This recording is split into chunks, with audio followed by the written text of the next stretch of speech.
ప్రతి గ్రామంలోనూ శ్రీరామనవమి వేడుకలు ఘనంగా నిర్వహించాలని స్పీకర్ అయ్యన్న పాత్రుడు పిలుపునిచ్చారు. ఈ నెల 27వ తేదీన శ్రీరామనవమి పర్వదినాన్ని పురస్కరించుకుని నర్సీపట్నం నియోజకవర్గంలోని వేడుకలను అత్యంత వైభవంగా నిర్వహిస్తున్నట్లు చెప్పారు.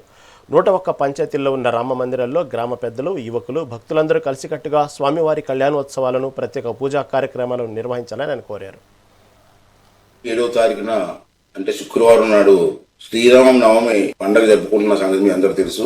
మరి మీ అందరినీ కోరేది ఏంటంటే, మన నియోజకవర్గంలో 101 పంచాయతీలు ఉన్నాయి. ఈ 101 పంచాయతీల్లో కూడా మీరు అందరూ కలిసి రామ మందిరాల్లో, మీ గ్రామ రామ మందిరాల్లో శ్రీరామ నవమి పండుగ చేయవలసిందిగా మీ అందరూ కోరుకున్నానండి.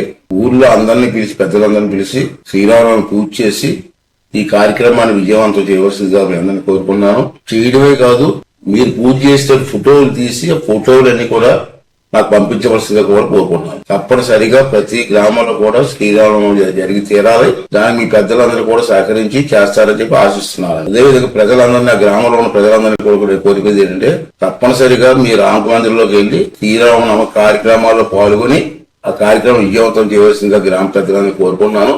ఒకవేళ మీ గ్రామంలో కానీ శ్రీరామనవమి మా పెద్దలుగా చేయకపోతే అది వెంటనే ఫోన్ చేసి చెప్పండి. ప్రజలందరూ మాత్రం కంపల్సరీగా పాల్గొని ఈ కార్యక్రమం విజయవంతం చేయవలసిందిగా కోరుకున్నారు.